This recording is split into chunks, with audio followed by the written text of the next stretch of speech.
तो next problem हमारा 10.2 है।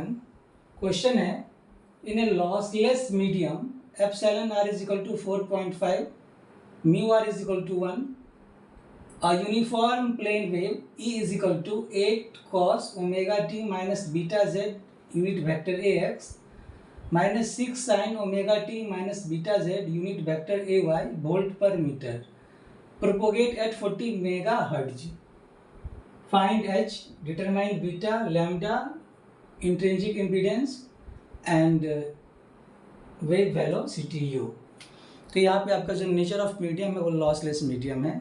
लॉसलेस कहने का मतलब कंडक्टिविटी क्या हो गई, उसकी जीरो हो गई है ना। इसमें इलेक्ट्रिकल फील्ड जो दे दिया है दो डायरेक्शन में दे दिया है, आपका ए एक्स डायरेक्शन में as well as a y direction में दे दिया है ना। आपसे पूछ रहा है एच क्या होगा, मैग्नेटिक फील्ड इंटेंसिटी क्या होगा। तो आप जानते क्या हो, we know del cross E is equal to, आपने पढ़ा होगा, minus del B by del d t. मतलब डी टी बी की जगह क्या लिखे थे, म्यू एच है ना। तो क्या हो जाएगा, minus d minus mu d H by d t del cross E. Okay, तो इससे जो आपका जो डी एच हो जाएगा वो क्या हो जाएगा, del cross E by mu d t minus, तो जो h हो जाएगा इंटीग्रेशन ऑफ माइनस h जो हो जाएगा -1 by mu integration del cross E d t. Okay, तो सबसे पहले हमें करना क्या पड़ेगा, डेल क्रॉस ई निकालना पड़ेगा है ना, फिर उसका इंटीग्रेशन निकालना पड़ेगा, तब जाके हमें मैग्नेटिक फील्ड इंटेंसिटी फाइंड होगा। तो del cross E is equal to क्या जानते हो आप, del cross E is equal to unit vector A x, unit vector A y, unit vector A z, del by del x, del by del y, del by del Z, E x, E y और E Z है ना। तो आप question में क्या देख रहे हो, ए एक्स कंपोनेंट है और ए वाई कंपोनेंट है, मतलब A Z component, E Z component क्या है, जीरो। इसको मैंने यहाँ पे लिख दिया जीरो। क्लियर। तो इसको जो आप सॉल्व करेंगे है ना, तो कैसे लिखेंगे इसको, यूनिट वेक्टर ए X, first row first column, तो zero minus del E Y by del Z minus unit vector A Y, first row second column, zero minus del E x by del Z, okay, plus unit vector A Z, A Z तो क्या आ जाएगा, del by del x E Y minus del E x by del Y. ये इसका del formula आ गया। मतलब इसको मैं ऐसे लिख दूं, minus unit vector A x del E Y by del Z minus minus plus unit vector A Y del E x by del z plus unit vector A z del E Y by del x minus del E x by del y. Okay, ये del cross E का, इसके question number मैंने first मान लिया। अब हमें हर एक element का वैल्यू हमें निकालना पड़ेगा। तो अब बताओ यहाँ पे जो है ई एक्स कितना दे दिया है, ई एक्स जो है ए एक्स का जो कंपोनेंट है, तो क्या होगा, 8 cos omega T minus beta Z. Okay, और ई वाई क्या है आपका, ई वाई कंपोनेंट क्या हो गया, जो ए वाई का जो कोफिशिएंट है क्या है ये आ जाएगा -6 sine omega T minus beta z. अब बारी बारी से हम निकालेंगे, तो जो डेल ई वाई है बाय डेल जेड, ओके, तो del by del Z E y कितना है, -6 sine omega T minus beta z. इसको सॉल्व करेंगे जेड के रिस्पेक्ट में, तो साइन का तो कॉस हो जाता है, तो -6 cos omega T minus beta Z, और जेड के रिस्पेक्ट में कर रहे हैं तो जेड का जो कोफिशिएंट क्या है, माइनस बीटा, तो इंटू माइनस बीटा, तो सॉल्व करेंगे तो ये माइनस माइनस प्लस, तो 6 beta cos omega T minus beta Z, ये पहला एलिमेंट निकल गया। उसी तरह दूसरा एलिमेंट निकालेंगे हम, क्या, del E x bye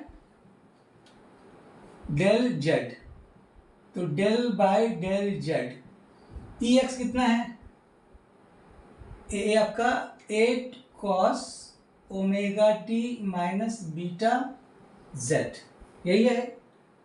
okay, तो इसका क्या हो जाएगा, कॉस का क्या हो जाएगा, साइन हो जाएगा, तो minus 8 sign omega T minus beta Z, और जेड का जो कोएफिशिएंट क्या है वो माइनस बीटा है, तो ये क्या आ गया, minus minus plus 8 beta sine omega T minus beta z. Clear. अब नेक्स्ट है ई वाई का एक्स के रिस्पेक्ट में, क्लियर ना। तो ये अब देख रहे हो अब E y del E Y by del x, तो ई वाई में तो कोई एक्स टर्म है ही नहीं, तो डायरेक्ट जीरो हो जाएगा। हालांकि मैं लिख देता हूँ del by del x, E y कितना है, -6 sine omega T minus beta z, इसमें एक्स का तो कोई कोएफिशिएंट है ही नहीं, कोई टर्म है ही नहीं, तो क्या हो गया, ये zero. Similarly del E x, similarly क्या हो जाएगा, del E y del E x by del Y, ये भी क्या हो जाएगा, क्योंकि ई एक्स में कोई वाई टर्म है ही नहीं, तो ये भी टर्म क्या हो जाएगा, जीरो, मतलब डेल बाय डेल वाई लिख दे हम, ई एक्स कितना है, 8 cos omega T minus beta Z, ये क्या हो जाएगा, जीरो। तो सारा कंपोनेंट मैंने फाइंड कर लिया। ओके, तो जो नेक्स्ट है, अब इसका वैल्यू हम पुट करें, है ना,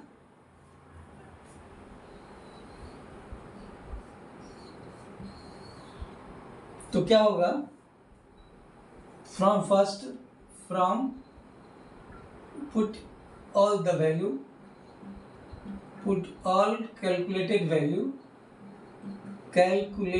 value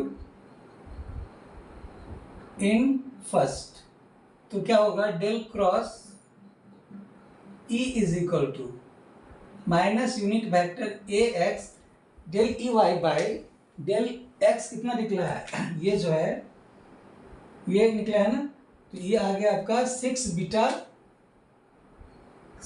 beta cos omega T minus beta Z, okay, plus A Y del E x by del Z, del E X मतलब ये जो वैल्यू है ये है ना, तो ये आ गया आपका 8 beta sine omega T minus beta Z, okay, plus del E Y X by del E, दोनों तो जीरो आ गया है तो उसको लिखने की जरूरत नहीं है ना, प्लस क्या हो गया वो यूनिट वेक्टर ए जेड 0 माइनस 0, इसको सही से लिख लें, -6 beta cos omega T minus beta Z unit vector ए X plus 8 beta sine omega T minus beta Z unit vector ए वाई। क्लियर है ना। अब इसको इक्वेशन ए मान लेते हैं ना, put in equation 1, put in equation A, है ना, तो जो h है आपका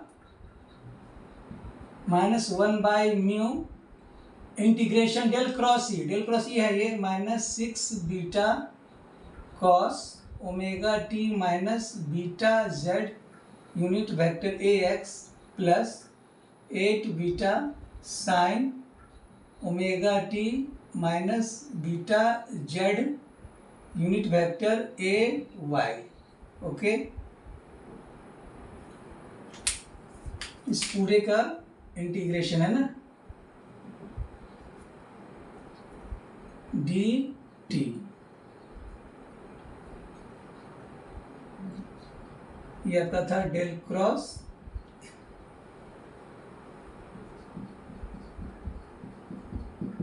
ओके,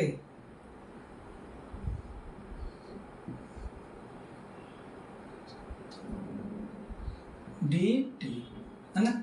अब इसका इंटीग्रेशन करेंगे तो क्या आ जाएगा,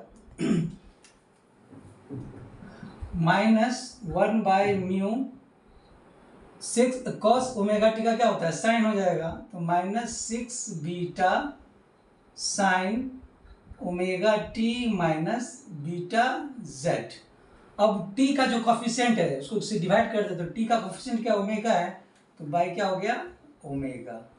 ओके, यूनिट वेक्टर ए एक्स प्लस साइन का क्या होगा माइनस, तो -8 beta cos omega T minus beta Z unit vector ए वाई। ओके है ना।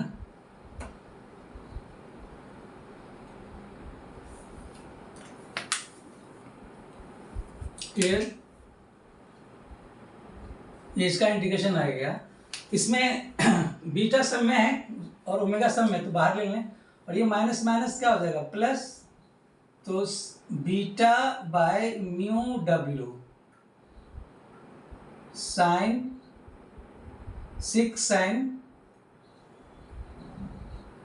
Omega T minus beta Z unit vector ए एक्स, और ये माइनस माइनस प्लस ही हो गया, तो क्या हो जाएगा +8 cos omega T minus beta Z unit vector A Y.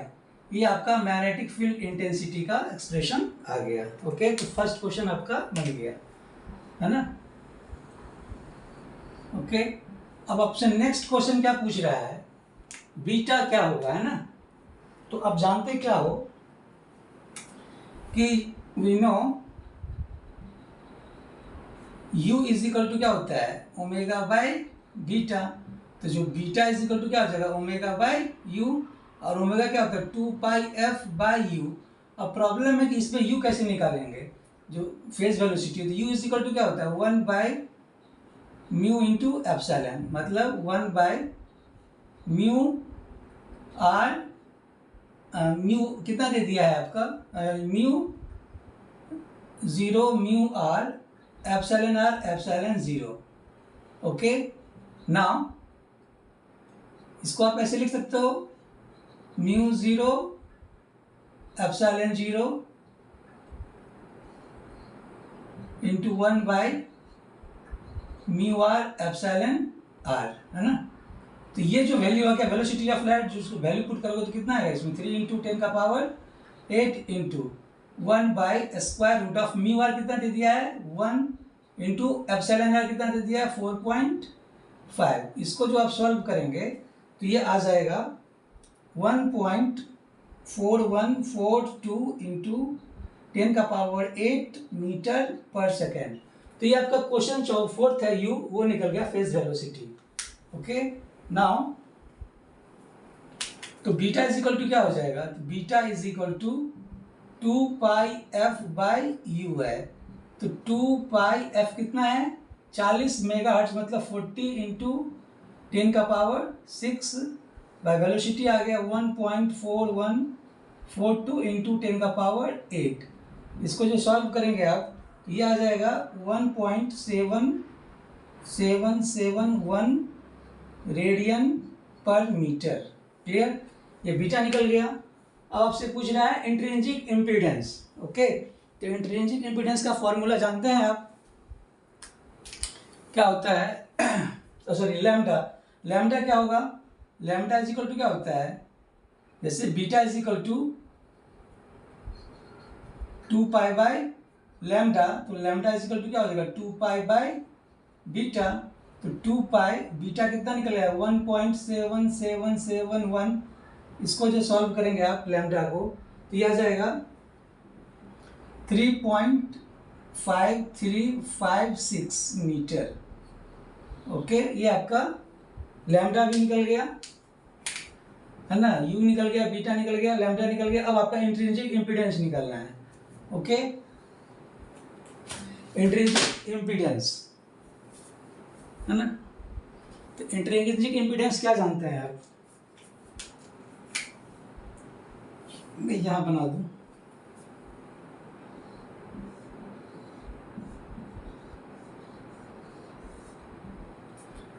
n is equal to इसका जो मैग्नीट्यूड होता है mu by epsilon 1 plus sigma by omega E का होल स्क्वायर का पावर 1/4। क्लियर? तो कंडक्टिविटी क्या है इसकी 0 है, तो ये क्या हो जाएगा, इसको तो ऐसे लिख देंगे mu R by epsilon 0 epsilon R by 1 plus 0 by omega E का होल स्क्वायर, इसका पावर 1/4। तो इसको जो सॉल्व करेंगे तो ये अगर mu 0 by epsilon nought into mu R by epsilon R, और ये जानते हो कितना होता है, ये 120 pi into square root mu R कितना दे दिया है 4.5 बाई म्यू आर दे दिया है 1, ये दे दिया 4.5। तो इसको जो सॉल्व करेंगे तो ये आ जाएगा 177.715 ओम। और थीटा एन कैसे निकालेंगे, जो टेन थीटा एन होता है वो सिग्मा बाई ओमेगा ई होता है। तो चूंकि सिग्मा क्या है 0 बाई ओमेगा ई मतलब 0, तो जो 10 2 थीटा एन होता है ना, 10 2 थीटा एन जो होता है वो सिग्मा बाई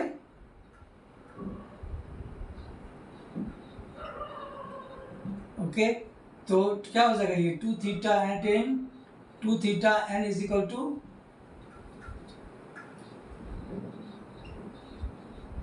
10 0, मतलब थीटा एन क्या हो गया 0। तो जो इंट्रिंसिक इम्पीडेंस है कॉम्प्लेक्स फॉर्म में क्या हो जाएगा 177.715 एंगल 0 डिग्री। ओके, ये आपका इंट्रिंसिक इम्पीडेंस निकल गया इन कॉम्प्लेक्स फॉर्म। आशा करते हैं आपको समझ में आया होगा, है ना। Thank you.